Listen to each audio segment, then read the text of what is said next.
This is Dr. Ben Weitz with the Rational Wellness Podcast, bringing you the cutting edge information on health and nutrition from the latest scientific research and by interviewing the top experts in the field. Please subscribe to the Rational Wellness Podcast on iTunes and YouTube, and sign up for my free ebook on my website by going to drweitz.com. Let's get started on your road to better health.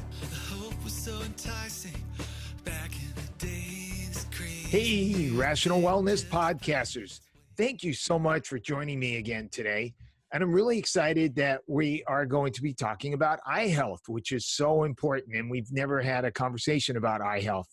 I just wanted to mention, if you appreciate this podcast and you enjoy it, please subscribe on either iTunes or YouTube. And please go to iTunes and give me a positive review.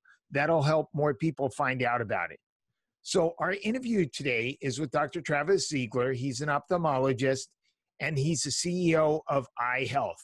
And so we want to talk about what things we can do to improve the health of your eyes. We constantly talk about the health of the gut and the thyroid and all the other systems in the body, but we've never talked about improving eye health. And how important is that? If you don't have the health of your eyes, boy, that's a real bummer. So Travis, thank you so much for joining us today. Hey, thanks, Dr. Weitz, for having me on. I'm excited to be here. Good. So what are some of the conditions of the eye that we can improve with a healthier diet and lifestyle? Yeah, so conditions any condition of the eye is pretty much improved through a healthy diet and lifestyle because most of the eye problems that are occurring are due to inflammation. So just reducing that inflammation. But examples would be the one that we specialize in is dry eye. And we have a whole line of dry eye products that we use to help with that called Hydrate.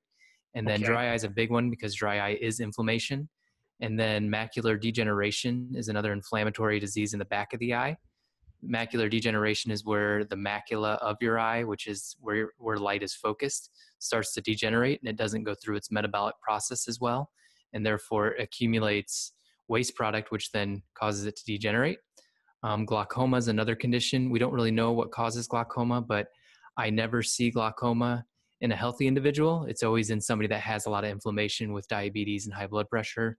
And then cataracts are another one. Everybody gets cataracts eventually, but there are some things that help speed those up. So those are the kind of four main diseases that we focus on with eye care.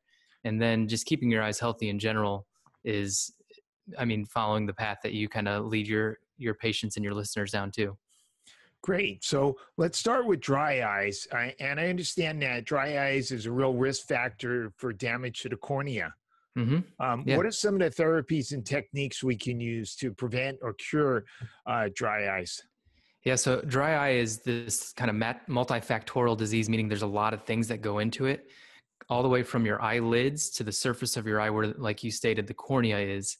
And so I always like to start out my therapy with dry eye with diet, because all this inflammation is occurring and inflammation begets inflammation. So it creates this kind of cascading pattern of just more and more dryness, the more inflammation that you have. And so if we start out with diet and start shifting patients into an anti-inflammatory diet with leafy green vegetables and probably some things that you talk about too. And leafy green vegetables, I talk about hydration, switching to more of a plant-based diet. And going back to hydration, 80% of people are dehydrated in this world, and simply getting enough water can eliminate a lot of disease. And then I usually start them on a simple exercise regimen of just walking to your mailbox and back a day. And some people just need that simple start. Very ambitious, walking to your mailbox. It is, but some people, that is a lot of walking in a day. So it's getting them started in that kind of loop to get them exercising, and then add 5 minutes a week to get them going. And then what I usually do is focus on eyelid health first. And so a lot of people don't realize that the eyelids play a crucial role in dryness because they have oil glands called meibomian glands. And these oil glands, every time you blink, they secrete or put out oil onto your eye. This oil is responsible for keeping your eye lubricated and comfortable. And so these oil glands, if they're not producing the oil well enough, if the oil is getting hardened, or if your glands are clogged, that's going to cause that oil not to get out. And therefore, that oil layer responsible for keeping your eye lubricated, keeping the tears on the surface, is not there. Therefore, your tears are going to evaporate and your eyes actually going to start watering more because that oil layer of tears isn't there. And so we talk about warm compresses. Warm compresses heat up that oil, turn it into more of a liquid. We then massage the eyelids. So just closing your eye and gently massaging it. That's going to help break up those oils, get them going again. Eating healthier oils like omega-6s and omega-3s. But the key thing is there's healthy omega-6s and healthy omega-3s. Americans get a lot of omega-6s in their diet. Unfortunately, it's from bad oils. But if you eat like avocados and chia seeds and ground flaxseed, things like that, that's a good balance of getting those omega-6s and omega-3s in your diet. And then nuts, of course, that's always a good thing as well. But combining good oils coming in with those warm compresses with a good hypochlorous acid eyelid cleanser sounds crazy because I said acid and it's going near your eye, but this is actually a natural mechanism that your body uses to battle bacteria. And if bacteria overgrows on your eyelid, it creates a condition called blepharitis. So again, we're getting that eyelid under control. So battling the bacteria that can become overgrown. The bacteria, like I said, is normal, but it can become overgrown. So using a hypochlorous acid solution helps your body's natural ability to fight the bacteria that's there, and then getting the oil glands in place. So just cleaning up that eyelid helps tremendously with dry eye. And so that's kind of the first steps of therapy is diet, exercise, hydration, warm compresses and lid massage, and then using a hypochlorous acid cleanser. And that's going to get people going in the right direction. And then that's usually where I start them, and then we can go further into therapy if you want. But did you have any questions over anything that I just went over? What about eating fish and fish oil to increase your omega-3s? That's one question. The second question is, I saw some people advocating rubbing coconut oil directly into the eye. Yeah, so I'll talk about both of those. So fish oil is very controversial. I'll put that. Not in my world. Not in your world. Okay, good. So it's I believe in omega-3s. Omega-3s are great. With fish, unfortunately, our oceans are becoming so contaminated that it's hard to find pure fish oil and fish oil capsules. So if you do take an omega-3, make sure it comes from a good manufacturing practice lab or supplement company. Yeah. We only use professional brands, and they're molecularly distilled, and there's no traces of mercury or PCBs or anything else in them. Yeah, so we developed an omega-3 fish oil that's specifically formulated for dry eye. And we searched long and hard for our manufacturer, and we get it out of the seas over by Iceland, and it's a very sustainable source of fish. And so that's what you want to look for when you're doing this, and look for a less polluted area, because the oceans unfortunately are getting polluted. But yeah, they do play a big role. And then eating fish, try to stay away from farm raised all the way, and always eat wild caught. And that's pretty much for everything, eating organic foods instead of traditionally grown, even though I think it's reversed, because traditionally grown was organic and then it became pesticides, and now it's called, anyway. And that's the side. What was the second question? I'm sorry. What about rubbing coconut oil directly into the eyes? So as an eye doctor, I can't really recommend that, just because there's no studies that support it. But again, it's coconut oil, so it is a very good oil. Just make sure it's organic, unrefined. And if it causes any reactions, stop using it. But I never recommend directly to my customers or my patients to do that. But a lot of my customers online have seen success with it. So I'm not against it, but I can't say I'm for it, just because there's no studies that support it, because there's no money in it from a pharmaceutical standpoint. So pharmaceutical companies aren't going to study it. Correct. So do you recommend it? Well, if I was going to choose a coconut oil to rub in my eyes, would it be extra virgin? Yeah. So go with the highest quality you can. Organic, extra virgin, just as pure as you can go. I also saw there's a whole series of medications like antihistamines and decongestants, even antidepressants, birth control medications, blood pressure medications that can all increase the risk of dry eyes, as well as a whole bunch of common disorders like thyroid disease and diabetes. Well, you covered the medication, so I don't really have to say anything. You covered them all. But yeah, so medications definitely, the problem with Western medicine, and we follow more of an Eastern medicine approach, which I'm sure you do, is if you try to find the root cause of the problem of it and look at dry eye as a symptom instead of actual disease, you're then going to solve the issue that's causing the dry eye in the first place. Whereas in Western medicine, what we're doing and what I was trained, I don't think you were trained this way, but I was, is there's a disease here, treat it with this medication. Now, the unfortunate thing is this medication then causes 3 more diseases or 3 more side effects. And so the problem with decongestants and Lasix for high blood pressure and antidepressants is they're treating a condition but causing other diseases. And so that's why I recommend going for the root cause first versus going after a disease with a medication and then battling these other diseases because of it. Now, as far as other diseases that cause dry eye, thyroid is a big one. So hyper and hypo both cause it, because hyper can cause your eyes to kind of be open more. And so if your eyes are open more, that's going to cause more dryness because of exposure. And then hypothyroidism, just because your hormones are out of balance.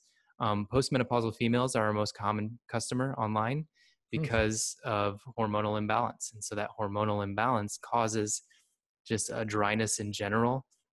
And then there's lots of other diseases that can cause this. And diabetes is a big one just because their whole body is inflamed. High blood pressure is a big one because, again, their whole body's inflamed. So we always see this kind of low-grade inflammation taking place in our patients. And then around the ages of 40, 50, and 60 is when all these diseases hit, including diabetes, high blood pressure, and dry eye. And it only just takes kind of a shift in your awareness and belief of how you treat these things to solve these problems. Interesting. So is spending a lot of time on computers and looking at our phones, is that bad for our eyes? Yeah, so definitely. So phones, computers, TVs, they all emit blue light. And what blue light is it's normal. So blue light comes out when the sun rises. When the sun rises, blue light tells your body to wake up. And Okay. so that's why the sky's blue, because you see blue light. As the sun sets, blue light goes away and our body starts producing melatonin. And that tells our body to go to sleep. Now, the unfortunate thing is that we get all this blue light from our screens, from our TVs, from our smartphones, and we're doing this right up till bedtime. And as we're doing that, it's not letting us get into our deep REM sleep. And therefore, we're not getting as much rest. Not getting as much rest or getting kind of tossing and turning rest leads to more dry eye because you're not sleeping and recovering. And then also blue light can cause macular degeneration. These are studies that came out in the 80s for blue light causing macular degeneration. And that was before smartphones and before computers were the mainstay and before flat panel TVs were emitting tons of blue light. So it's scary for me to think about people my age, millennials and younger, that have grown up with this technology, how their eyes are going to be in 40 to 50 years. Hopefully in that time we'll have a cure for macular degeneration, which I think we will. But it's scary to think about the disease that could happen if we don't have a cure for it. And so I always recommend blue blockers, which I have on right now. These are about 30% blue light blocking, and these are great for during the day. So when I'm on my computer, it still allows blue light to come through because you need blue light. It is healthy during the day. And then I put my 100% on blue blockers around 7 p.m. at night. And then those help me get that melatonin production up before I go to sleep. And then I also always recommend getting off your computer for about 2 hours, computer, smartphones, TVs for about 2 hours before you go to bed too. Great. So what about macular degeneration? You know, I hear about that a lot. It seems to be really common, especially people in their 50s and 60s.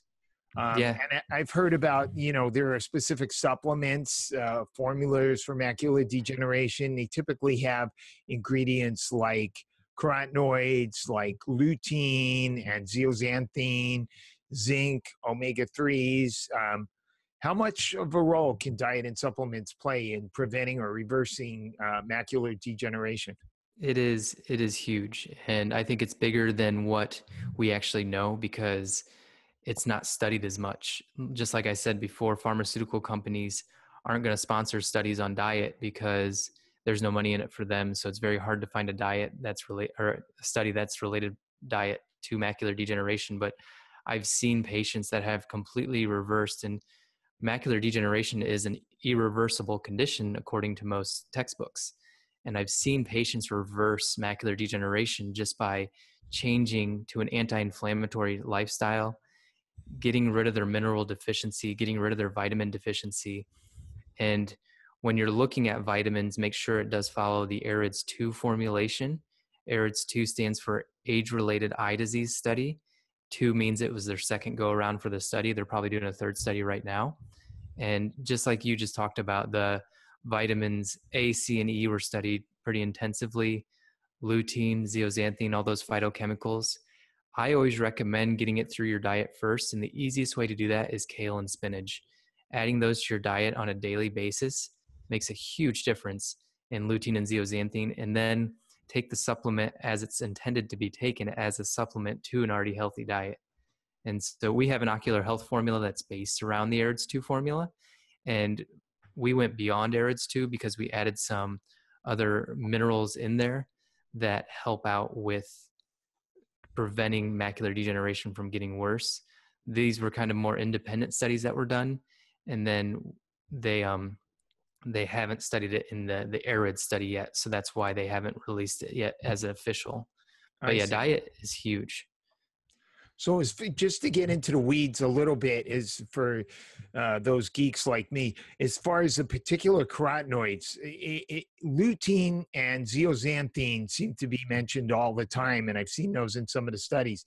I've also heard some people mention astaxanthine, but that doesn't seem to be part of that AREDS formula. And then cryptoxanthine, which I guess comes from corn, is another one that I've heard mentioned. Does it matter? Do you want to just get all those carotenoids, or which ones really are the most important? Yeah, so I think the best one is, like you said, the one that's talked about the least is astaxanthine. Astaxanthine is kind of just a power pack punch towards inflammation, and it's kind of one of the best phytochemicals that's out there.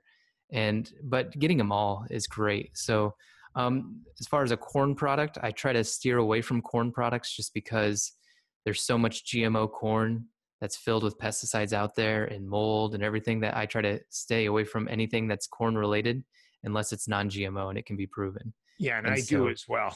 yeah, good. And then astaxanthine is probably the best one, but lutein and zeaxanthine have their place as well. And like I said, if you eat kale and spinach, you're golden. You're going to be fine. Now, I looked at that AREDS formula, and the amount of zinc was very high. It was like 80 milligrams. And I think they've since cut that to 40. Okay. And studies are starting to show that it doesn't need to be that high. They can bring it down. And I think they're starting to bring that down now. And I should know this off the top of my head, but I think ours is 40. Right. Are exercises for the eye, are they beneficial? You see a lot of people claiming that you can reduce nearsightedness or farsightedness or astigmatism. Yeah, so that's a great question, and that's called the Bates method. I've been reading more into it. So I was very against it because I was Western medicine trained in school, and it was always just, give them glasses, give them contacts to correct their vision, and hopefully we can prevent it from getting worse by using XYZ, but there's no studies proving that we could lessen any of that. So the Bates method is just this kind of process of relaxing your eyes throughout the day in order to prevent your nearsightedness from getting worse. And he did it, and it worked for some of his patients. Can I say that it's effective? I don't know enough to really say yes or no, but it is something that I am looking into, because as we've shifted from Western medicine to Eastern medicine, it is something that has piqued my interest because a lot of people ask about it. And so we have been looking into it more and more, but I can't say yes, it works, or no. If you're like a -10, it's not going to work for you. But if you're like a -1 or a -2, it may. And so you can try it. And so it doesn't work for those severe cases. Yeah, if you were to compare it to, say, chiropractic or treating people with musculoskeletal conditions, it's the analogy is, instead of giving somebody, say, a back brace to support their back, you give them exercises to strengthen their muscles to support their back, their core muscles, their back muscles, their abdominal muscles. And so it makes sense. The eye is focused by muscles that potentially could be affected by the right exercises. Yeah, and then kind of digging into that a little bit more, there is something called vision therapy, and that kind of relates to what you just talked about with chiropractic as well. And vision therapy is where we train the muscles that are around the eye to help the eyes work together better. And so that's not going to help with nearsightedness or farsightedness, but a lot of people don't realize that there's more to vision than seeing 20/20. Vision is how your eyes work together, how your eyes can follow an object, how your eyes can read. And sometimes people have problems with that. Actually, about 30 to 40% of people have problems with that and they don't even know it. And they just get diagnosed with like a learning disability or having ADHD, when Interesting. really it's just their eyes aren't working together that well. You put them through vision therapy, teach them these eye exercises, and they usually come out the other side after about 3 or 4 months doing pretty well. And that's very similar to what you just talked about with chiropractic. Wow, very interesting. I'd never heard of that. Yeah, it's called vision therapy. Where would people find out about that? Yeah, you could really just type in vision therapy into Google and learn more. Some of the diseases that are not diseases, but conditions that we treat vision therapy with are ones called convergence insufficiency. Converging is bringing your eyes together, which we do when we read. Insufficiency, meaning you just have trouble doing it. And then there's things like convergence excess, where they don't come in or they come in too much. And so you have to kind of battle to bring them back to focus. And we can kind of play with our eyes to balance them. These are my two eyeballs, by the way, my hands. And I got it.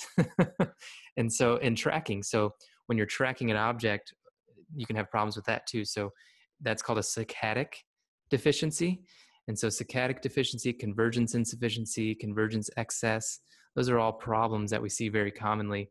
And simply vision therapy, it's very simple. It's just 20 minutes exercise a night for your eyes, and it can make a big difference. What do you know about floaters in the eye? I know a lot about floaters in the eye.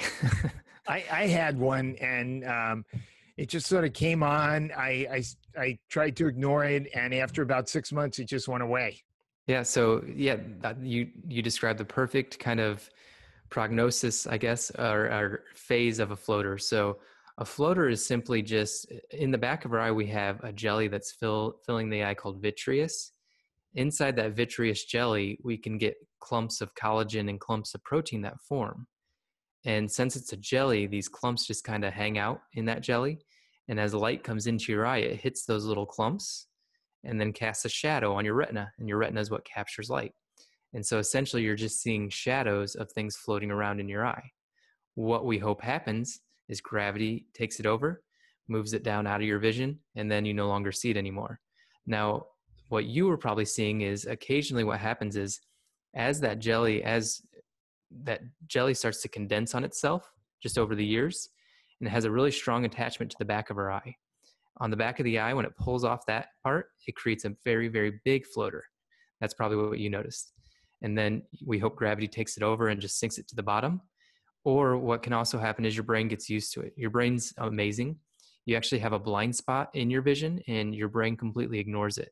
Otherwise, it'd drive you crazy all day. And the fun part about doing that is just close your eye, take your kind of thumb out here and just move it 15 degrees off to the center, and your thumb will disappear. And that's your blind spot of your eye that your brain just kind of ignores. Fun little party trick. So what about glaucoma? What can we do about that? Because that's a pretty dangerous condition and you can lose your eyesight. Yeah, we don't know much about glaucoma. We just know that we lower the pressure to treat it. And it really, we think it has very little to do with pressure. And that's how it's measured, right? Isn't it measured? Exactly. Yep. And so pressure is one thing that we look at. We then look at your peripheral vision, because what glaucoma does is it takes away your peripheral vision, which is all your vision out here, and it slowly comes in over your central vision. And then the most important part that we look at is the optic nerve of your eye. The optic nerve connects your eye to your brain. That's how you see, that's how you interpret what you're seeing. So the eye is the camera film, and then the cord attaches it to the computer. The optic nerve attaches the eye to the brain. And so when damage is occurring to that optic nerve, that is what glaucoma is. And what we know is that usually it occurs in patients that have higher pressures. And by bringing those pressures down, it helps prevent it from getting worse. But the problem is I have patients that have pressures of 40. Normal is 22 and under. And those patients with 40 pressures never develop glaucoma. But then on the other side, I have patients that have pressures of 10 who have glaucoma. So we don't know much about it, but what we're starting to see and what studies are going into is that they think it's a gradient of your pressure in your brain versus your pressure in your eye. If the pressure in your eye is higher than the pressure in your brain, it's pushing, therefore it's causing glaucoma. Hmm. But if the pressure in your brain is higher, it's pushing back this way, and that will cause other problems like optic neuritis and papilledema, which is just a swelling of the nerve, and that can cause a whole slew of problems anyway. But if those are in perfect balance, you're not going to have any of those problems. And so the second one I talked about, papilledema, a swelling of that nerve, usually occurs in overweight women, and we don't know why. Their brain pressure tends to increase a little more. And so, but you can also get pressure increases in the brain from like a tumor or something like that too. So we always have to rule that stuff out first. But yeah, we think glaucoma is this gradient difference between the two. But we, like we said before, we treat it by lowering the pressure, but we know there's more to it than that. And so there's a lot of studies going into glaucoma. But again, going back to what we talk about with every disease, I don't see glaucoma in my healthy patients. It's always in my unhealthy patients that have diabetes, that smoke, that have high blood pressure, and they just have this slew of inflammation, and glaucoma just comes kind of naturally in that progression with them. So let's say I get a patient who comes in with glaucoma and he wants to do whatever it is natural. Besides, let's say he's already on a healthy diet. He was on one before, I put him on one. Are there any specialty? Are there any particular foods or supplements or strategies that can help naturally to reverse glaucoma? Yeah, there's always a lot of studies that go into it, but unfortunately, all the studies haven't been great. And the best thing is anti-inflammation. So going back to the lutein and zeaxanthin and kale and spinach, and just basing your diet around plant-based organic vegetables is key, and especially leafy greens is going to help just reduce that inflammation, scrub out that eye. That's what lutein and zeaxanthin do. They just scrub out all the free radicals that cause damage in the eye. And then some studies have shown that sleep apnea plays a big role in it, and that's because most sleep apnea patients get a lack of oxygen, and so they feel like if they're having those periods of 2 to 5 minutes where they're not breathing, that's starving the eye of oxygen too, causing glaucoma to get worse. I've read that study, or that when you sleeping on an incline will actually help with the pressure inside your eye, because our pressure tends to fluctuate throughout the day. And the main glaucoma drop that we use, we actually take it at night to decrease the pressure in the morning, because your pressure is usually highest in the morning. Avoiding inversion. So if you have a patient that's a glaucoma patient and they do a lot of yoga, you have to kind of tell them to avoid that kind of inverted position, because that is yoga. I mean, you're inverted a lot. So avoiding being upside down is big. But yeah, just healthy diet in general is one of the best things. There are optic nerve support formulas. I can't think off the top. I think it's called pycnogenol is the herb. Don't quote me on that one, but I'm pretty sure it's pycnogenol. And that's been shown to help a little bit. But again, no conclusive studies, but there is optic nerve support formulas out there. What about the natural anti-inflammatory formulas or products like curcumin, etc.? I would always recommend those, yeah, because I mean, again, all these are inflammation. So just getting that diet right, and then any anti-inflammatory products will help with that. Okay, so what about cataracts? Cataracts, yeah, great question. Not really a question, just a statement, but great statement. And it does tend to be an age-related condition, and so Boy, a lot of everybody. these tend to be age-related conditions, aren't they? That's true. That's true. But cataracts, to protect against it, we see higher cataract rates with lower vitamin C, and so a vitamin C deficiency can cause cataracts. High UV exposure. When I lived in Columbus, Ohio, practicing, I didn't see cataracts until usually around the age of 60 to 70, because there's not as much sun up there, not as much blue collar work. And then when I moved to South Carolina, it's sunny every day here, and it's a lot of blue collar welding work. Welding causes a lot of UV light. The sun is out every day. A lot of people have outdoor jobs. So I started seeing cataracts down here around 40 to 50. And I send a lot more people out for cataract surgery down here than I ever did in Ohio. And that's just because of the UV exposure that they get. Now, when I go down on my mission works down to Jamaica and Ecuador, there's a ton more down there. Ecuador is right on the equator, so you can imagine the amount of cataracts we see at a younger age there, and some other problems too.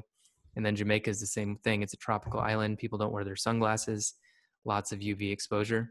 And UV light's just like blue light. UV light is healthy. It's just not in high amounts. And so you gotta take it in moderation. 10 to 20 minutes a day is usually all you need, but you can stay out longer, of course, but just don't overdo it, and you can avoid cataracts. What about the importance of getting an eye exam every year? Oh, I love that question. Love that question. So a lot of people think, And what should an eye exam include? Because some are really quick, they just tell you to look at a chart. which are my least favorite eye exams. So a lot of people think an eye exam is just a vision test. So a lot of people tell me they got their eye test at the DMV or they got their eye exam at school. Those Right. are vision screenings. So all they're doing is checking your vision. There's more to vision than 20/20 vision. And that is just a very insignificant part of the exam. Yes, it's great because it gets people to see. But the reason we have you in every year and want you in every year is because we dilate your pupil. The pupil is black because it is a hole. It's an opening to your eye. So when we make that hole bigger, we can see in the back of your eye, and that's where problems can occur that you won't notice until they're too late. And so high blood pressure, diabetes can both cause blindness. If you get to the point where they have caused blindness in you, it is too late for you. And if we catch it before it gets to that point, because we can through a dilated eye exam, then we can fix the problem before it gets any worse. Same thing with glaucoma. Glaucoma is that peripheral vision. It takes it from out here and closes in. By the time you notice it, it's already too late. Glaucoma is irreversible. Glaucoma is actually irreversible. There hasn't been any proven studies that have shown vision coming back. And then same thing with macular degeneration. We can catch that before vision gets worse, before it's too late. And we have seen reversible macular degeneration, but it's a lot harder than catching it early and fixing it. It's very similar to, think of a stage 1 cancer versus a stage 4 cancer. It's a lot easier to treat a stage 1 than a stage 4. And so if we catch it at that stage 1 point, we're going to be able to do things to fix it. And that's the importance of a dilated eye exam, is because we can check everything in the back of your eye and to make sure your eyes are healthy. And I know your company makes specific products to help with various eye disorders. What are some of the products that we could consider using, and what conditions would they help? Yeah, I love that question too. So thanks for letting me thanks for letting me say that too. So if your listeners go to dryeyecommunity.com, that's where we kind of start. We give them a free ebook there. They get on our email sequence of teaching you how to deal with inflammation and dryness naturally. And it does talk about our products in there. We have a product called Hydrate Lid and Lash Cleanser. That's the hypochlorous acid solution that you actually spray on your eyelids, and it cleans up those eyelids naturally by helping your normal immune response to the bacteria on your eyelids. We've had an enormous amount of success with that product. We released it last June, and it's been a game changer for us and our patients, and we are beyond excited to get that to more and more people. We then have an omega-3 for dry eye, specifically formulated for that. Like we talked about, molecularly, it's very purified, and it comes from a sustainable source and a good manufacturing practice facility. And then we have a warm compress specifically made for warm compresses of the eye. And then we have a soap bar that actually has tea tree oil in it. We didn't go into this too much, but you can actually have eyelash mites that live in your eyelashes. Yuck. And it's very prevalent. They usually don't cause problems, but they can. And so tea tree oil actually kills them. Totally separate from dust mites that people have in their mattress. Yep, totally separate, but tea tree oil can help treat both of them.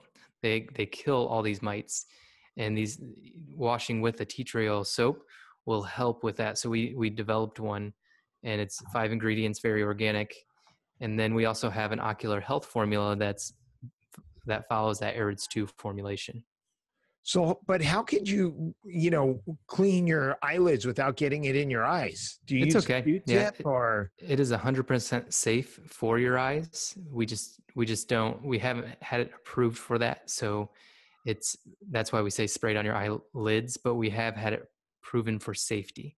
So it's safe to ingest, inhale, on your skin and on your eye. We had it safety tested for all that. So we're talking about the spray, or are you talking about the tea tree oil? The spray. Yeah, the spray. So, but I wouldn't recommend getting the soap in your eye. Yeah, no. Doesn't sound like much fun. Okay, great. Is there any other things that you wanted to cover? I think we did a pretty good job. No, that was great. And I think just having your listeners check out dryeyecommunity.com. Our website is ilovethesun.com, and they can view all our products there too and follow our blog and everything. That's great. Thank you so much, Travis. You brought us some great information about improving your eye health. All right. Thanks for having me on. Okay, thank you. Talk to you soon.